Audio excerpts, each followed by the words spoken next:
Então eu e um amigo estamos em uma divergência aqui em certos conceitos. Vou estar publicando aqui porque é importante para a igreja essa compreensão. Então a visão de entendimento dessa parte do dízimo é que o dízimo ele é ele não é dinheiro aqui, né? Essa é a visão aqui do amigo, e sim especiarias. E eu estou tentando mostrar para ele que o dízimo, né, quando Jesus ele diz dai a César o que é de César e a Deus o que é de Deus, ele pede para ele apresentar uma moeda com a efígie lá do César, né?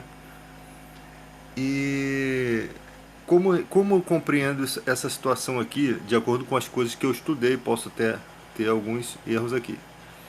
Era levado, o dízimo em si significa a 10ª parte de qualquer coisa, né, de algo. Então, se o cara planta endro, se o cara planta cominho, ele vai dar a 10ª parte daquilo que é o seu sustento de vida. É lógico que na época poderiam se trocar esses elementos, ou se poderia vender essas especiarias na feira, né, no mercado livre ali, não no mercado livre de hoje, mas online, né, mas no mercado livre da época. E o dízimo hoje, ele não é uma obrigação como era para o judeu, porque ele estava na lei. Para os judeus era uma lei. Por isso que Malaquias diz: roubará o homem a Deus, todavia vós me roubais no dízimo das ofertas, né?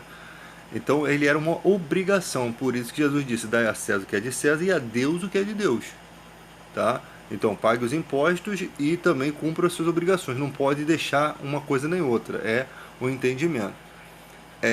Então o dízimo, ele hoje em dia, o que acontece com a igreja? A igreja, ela que tinha que controlar o dízimo, não o líder da igreja, tá?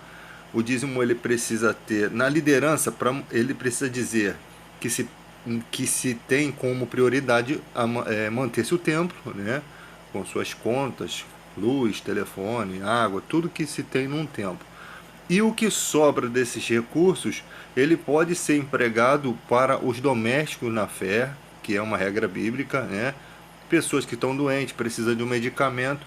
O que acontece hoje em dia é que o líder não mete a mão no caixa da igreja. Ele quer que os irmãos que já são dizimistas e ofertantes façam alguma coisa pelo próximo. Isso não teria problema nisso, desde que a igreja colaborasse também, porque a igreja não mete a mão no bolso, não mete a mão na conta bancária para poder fazer isso. Ou seja, vocês fazem mais dos recursos de vocês, além do que vocês já estão fazendo, né? Dízimos e ofertas, e fazem mais além, que a igreja não pode fazer nada. É exatamente como é nos dias de hoje. Isso é errado. Isso é errado. Você pode pedir ajuda aos irmãos quando a igreja não tem estrutura para isso, mas existem igrejas muito bem assessoradas, estruturadas, com dinheiro bombando nas contas bancárias, que pode muito bem pagar um enterro de um irmão, pode pagar um enterro de uma pessoa que não é da igreja, mas que precisa desses recursos, né? A prioridade é o doméstico na fé. Pagar o salário do pastor, o salário dos obreiros, o salário de músicos. Essa é a prioridade, manter o templo em funcionamento, até porque recursos espirituais necessitam de pessoas espirituais. Sempre foi assim e sempre será. O templo era mantido assim. A bagunça na época, nas épocas antigas, fazia com que os sacerdotes iam trabalhar fora, né?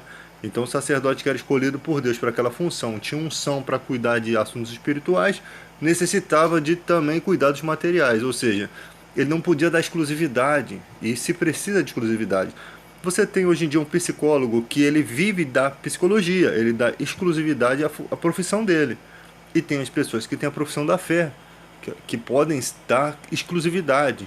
E tem aquela pessoa que é pai de família, que tem a divisão entre cuidar da família e cuidar da igreja, tá? Essa não tem como dar exclusividade para a igreja, porque ela está dividida. Agora, ela não é pastor da igreja, ela tem a profissão dela, é mecânico, é engenheiro, e ela tem a família dela. Então está dividida entre a profissão, a família e a igreja. O pastor não, ele já tem como profissão a fé, ele está dividido entre a igreja e a família.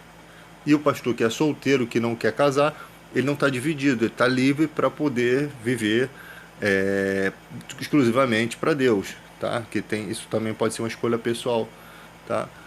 Então, alguns entendimentos aqui, nos dias de hoje, é isso.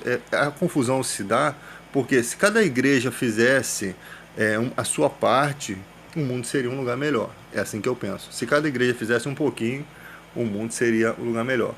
Exclusividade domésticos na fé e como prioridade, né, os domésticos na fé, mas não deixando de fora os que não são da fé, né? Porque que esses também precisam dos recursos.